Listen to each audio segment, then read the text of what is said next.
Nga tukyali ku nsonga za ssente gubadde guli gutyo ku Parliament ate ab'emukono wantone ne basitula enkundi ne balumba ssentebe waabwe Moses Nyombi nga bamugamba nti balina okufuna ku nsimbi ezitegekeddwa. Muno mubaddemu aba taxi bakondakita wamu n'abakyala abategeezezza nti balaba bajja bawandiika kyokka bo babayitako buyisi. Ssentebe w'ekyalo kya Wanton mu kibuga Mukono Moses Nyombi akiguddeko abakyala bamulumbye nga baagala nabo babafunire ssente eza gavumenti emitwalo 10 ez'abasuubizi b'okusobola okulaba nate nga bayita mu muggalo gwa COVID-19.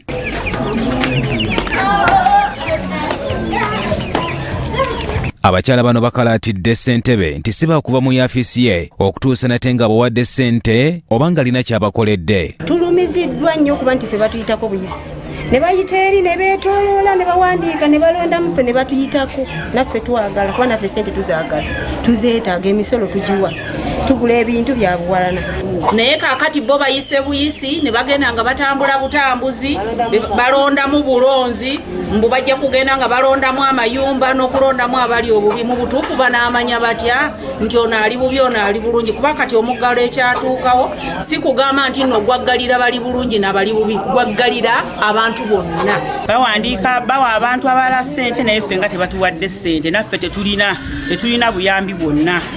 Batuyambe naffe batuwe ssente naffe tuli bannayuganda. Kyokka ono abadde akyagenda maaso n'okuwoyawoya abakyala bano ate n'abagoba ba takisi sako ne bakondakita nabo ne bamusalako nga baagala bannyonnyole lwaki bo balekeddwa bbali nga mudalizo ku nsimbi za gavumenti. Bano bagamba nti ekyewuunyisa kwe kubayitako ne batabawandiisa ate nga takisi bazipaakinga dda era ne basaba gavumenti afazaali waakiri ebaweeyo nusu 15,000 basobole okuzigulamu akawunga. Tulina ssente tukula tetulina mmere ya kulya abaana balwadde naffe ffennyini tulwala ng'ate tulina ssente zikujjanjaba. Ndi mukozi wa takisi buga takisi natuula dda ina famire ina buli kimu mpangisa sinange kije neeyambamu kati. Naye ate abantu b'obutale b'endabye bye bawandiika ate ndaba bo bali mu kukola ffe abamu baatusindika dda awaka abatakisi tetukyakola n'ab'emirimu emirala ng'ababooda n'abalala abali mu mirimu. Ye ssentebe Nyombi annyonnyodde obuzibu bwa ssentebe bwe balina n'asaba gavumenti ekyuseemu mu nkola kubanga abantu bangi batandise okutuka nga bafa enjala n'asaba bannabyabufuzi okusitukiramu babeere nga byambako ku nsonga ng'eno. Maka g'abantu zipaakinze n'emikka giweddemu. Owa bodaboda takyasobola kuvuga pikipiki n'agenda Kampala nga talina bbaluwa.